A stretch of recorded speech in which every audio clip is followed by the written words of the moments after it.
Hello there, we're live from CNN Center in Atlanta. Thank you so much for joining us. A busy Sunday to reflect upon here at World Sport. We're going to begin, though, with more devastating news from the world of motorsports. Just a week after the IndyCar death of British driver Dan Wheldon, Italy's Marco Simoncelli has died after a crash at the Malaysian MotoGP in Sepang.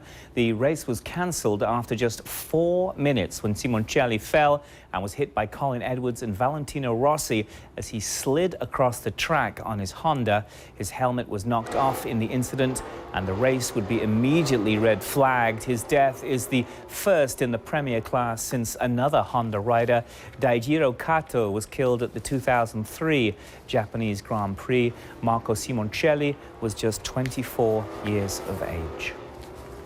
Well, earlier Sunday, Candy Reid spoke with MotoGP commentator Toby Moody, who knew Simoncelli well. Marco was a world champion in the middle class of Grand Prix racing a couple of years ago. He came into MotoGP, the top class, only last year. He fell off a bit, but he captured people's imagination because of he was a racer at heart. He had the wacky hairstyle and he was quick. And he was a character. You know, so many of these sportsmen nowadays, they're a bit of the PR machine, aren't they? But Marco, he really didn't give a stuff in a nice, endearing kind of guy next door kind of way. Well, it's been a tragic week, hasn't it? We lost Dan Wheldon in IndyCar and now Marco in MotoGP. I suppose it's going to raise some more awkward questions about the safety. What can be done in MotoGP to increase the safety and stop these problems from happening in the future, if there is a way? It was a freak accident, unfortunately. You know, the leathers that they have nowadays, they've got airbags in around their neck and their shoulder blade area. The helmets go through hundreds of thousands of hours of testing. But you can't stop the inevitable of somebody being struck whilst they have already had a crash and they're lying in the middle of the road and a guy behind has just no chance at all to steer out of the way and try and avoid somebody. Of course, there are going to be questions that are going to be raised, but maybe I'm a bit superstitious, but these things all sort of happen at once and hopefully it won't happen again. The truth is that it will, because it is a dangerous sport. Motorsport is just that. But hopefully it'll just come fewer and far between these terrible days. And I never knew Dan Wheldon, but as a Brit, it obviously hurt me as a British motorsport fan. But I knew Marco very well.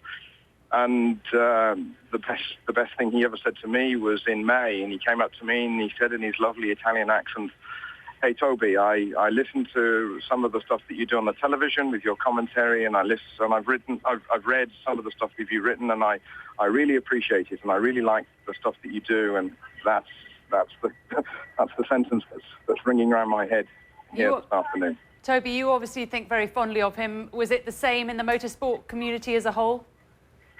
Absolutely. He was quite controversial because he was a hard racer, and there was an incident between himself and another Honda rider, Danny Pedrosa, only in the middle of May at the French MotoGP. And some racers said that it was Simoncelli's fault, and other people say that he was absolutely in the right. It was a 50-50 kind of accident. And a lot of the fans, they swung towards Simoncelli. They thought, hi, we've got a real racer here. We've got somebody who hangs it out, who really doesn't risk anything. But he was so flamboyant out there on the motorcycle. He rode it sideways. He was great with his one-liners and his fantastic broken English-Italian accent that he had.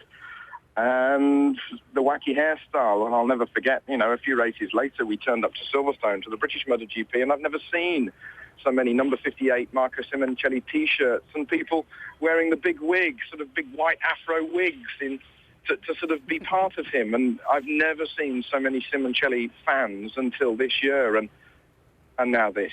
It's just terrible. It's just terrible.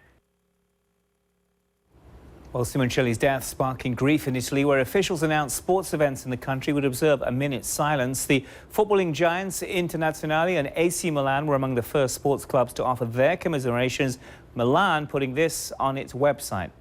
AC Milan offers a hug to the family of Marco, a huge Rossonero fan, and we want to offer the most sincere and heartfelt condolences in this sad moment.